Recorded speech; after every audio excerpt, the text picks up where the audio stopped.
I don't know about any of you, but I frequently find myself getting really nostalgic about old games that I grew up with. And one series that always seems to creep into the back of my mind is the Harry Potter series. Probably because they were the only games I had access to at the time. And so I've been wondering, were those games as good as I remember? Or did I only enjoy them because I had nothing else to compare them to? Well, I thought I would take the plunge and revisit them, and we'll be starting with Harry Potter and the Philosopher's Stone on the PC. The game opens with a storybook cutscene. The images are well detailed, and the narrator does a good job of setting the mood. There was nothing about the starry sky that night to suggest that strange and mysterious things would soon be happening. There's just one problem. Pretty much all of the most important story beats are missing throughout the entire game. Not once is it mentioned that Harry's parents are murdered, and Voldemort's name isn't even mentioned until after you beat him. And look, I get it. The game's intended for fans of the books and the films, but can you imagine if you're the kid that ends up picking up this game with no prior knowledge to the series, and you're sitting there all confused as to what's going on, and at the very end, Quirrell's head spins 180 degrees to show he has another face, and you're sitting thinking, who the f*** is that? Once the storybook section is over, we then meet up with Fred and George for our first lesson in Hogwarts. How to climb and jump over things. Imagine you're 11 years old and you've just discovered that you're a legend among the wizarding community for defeating the Dark Lord himself. Nobody really understands how you done it, and then these two bozos show up and they're like, hey! Do you know how to jump? It's also in this section that we learn about the collectibles hidden throughout Hogwarts. Bertie Bott's every flavoured beans are used to trade with Fred and George, who will pop up a number of times throughout the game, and they will ask for 25 of these in exchange for a wizard card. You can also find chocolate frog cards hidden in chests around the school, but they don't really do a lot other than give the player something to collect. The artwork on them seems pretty nice, but I find the descriptions on the cards to be pretty lackluster, which is a shame because they could have been really entertaining to read and flesh out the wizarding world. If you do manage to collect all the wizard cards by the end of the game, you'll be rewarded with an alternate cutscene, where Ron gives Harry a wizard card with his face on it. I can't help but wonder, where on earth did the card manufacturers get that photo? I mean, was there a photographer sneaking around trying to grab a picture? Did Harry give consent? Since he's underage, wouldn't he need permission from his legal guardians? I mean, he wasn't even allowed to go to Hogsmeade without a letter! I'm not going to lie, I probably would have skipped grabbing most of these collectibles had it not been for the fact that Hogwarts is so enjoyable to explore. The graphics inside the castle still look great despite its age, and the lighting in particular helps sell the magical castle vibe. You've got these warm and cozy looking corridors during the day, and at night they are bathed in this vibrant cool blue moonlight, and the dungeons still give off a really eerie atmosphere. I mean, this section of potions class used to give me chills back in the day.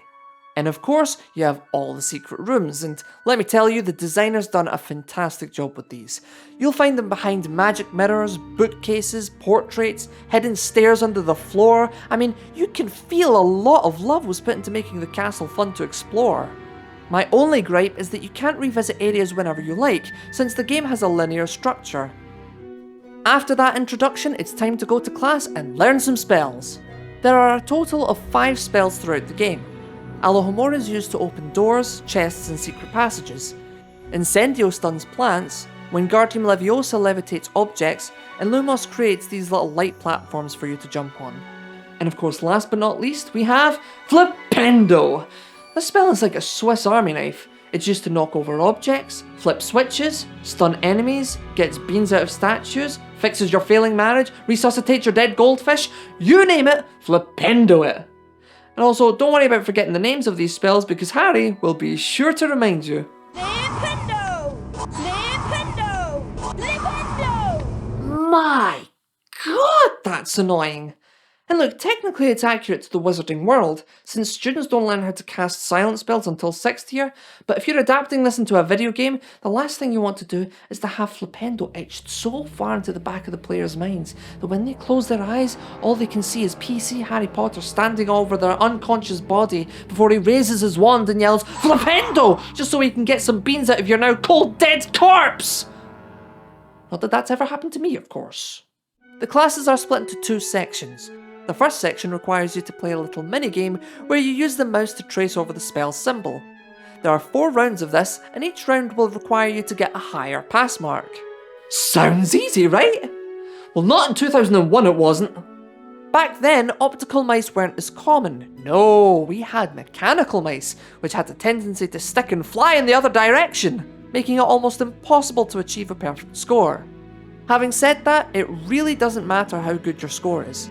All you gain from it is house points, and since the game ends like the book, Gryffindor will win the House Cup regardless.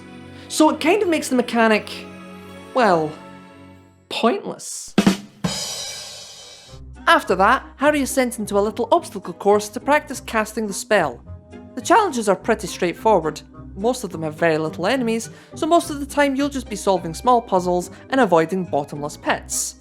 Did the architects run out of budget for the rest of the floor? Weirdly enough, the class that seems the most deadly is Herbology. Herbology of all things! I mean, we have 2 classes with the Dark Lord himself strapped to the back of Quirrell's head, and all he throws is a few gnomes and some holes in the floor. But Professor Sprout, she's got plants that can munch your face off and impale you with spikes! Oh, and let's not forget the fact that in order to get to Herbology, you have to try and make your way through her maze of murderous vegetation without any way of stunning them, only for her to teach you the exact spell that you needed when you arrive. Why are you late for my class? Sorry, Professor, it's just that there's kind of these man-eating plants and it's difficult to get here alive. Ah, well, I'm glad you mentioned that because we'll be learning Incendio today to stun these plants. The next time you have to pull out a mandrake, I hope you forget to put earmuffs on, you bet! Casting spells is very straightforward. Simply hold down the mouse button and hover over an object. Objects that can be interacted with will show one of the spell symbols, and when you let go, Harry will auto-cast the spell. Annoyingly, every time you want to cast a spell, Harry suddenly forgets how to move his legs, which not only leaves him open to be attacked by enemies, but it means that if you're wanting to find the many secrets hidden in Hogwarts, you're going to have to stop, hold the cast button down, and hope you can find something to cast on. If you don't find anything, then you have to sit through this animation of Harry headbanging. I'm not really sure why the game's designed this way, since every now and again you'll come across a boss battle where Harry can actually move his legs and cast at the same time. Well, sort of. Okay, we've explored the castle, filled our pockets to the brim with beans, and now it's time to face Voldemort. In this boss battle, you're required to knock down these pillars onto Baldy Voldy's head. However, once those run out, you'll need to flip the mirror of Erised round so that the killing curse bounces back in his face? This is supposed to be the most evil wizard of all time, right? Can you imagine if Lily was just standing in front of a mirror and that's what killed him?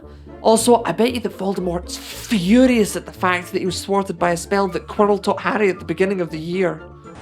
I knew I should have went with the herbology teacher. And there we have it. Harry Potter and the Philosopher's Stone on the PC. Does it still hold up after all this time? Yeah, I think so. It's not a perfect game by any means, and some of the mechanics are a little underdeveloped, but considering the fact that this is a licensed game, which would have had shorter deadlines than usual, I think it's quite impressive that the developers managed to create something that's still well loved by many after 2 decades. Wow, we are getting old! In fact, if you're interested to find out a bit more about the development of this game, then I highly recommend you watch Flandreau's 2-part making of video where he interviews the lead artist. I hope you enjoyed this little retrospective, and I hope you will join me in the next video where I'll be talking about the PS1 version. See you then.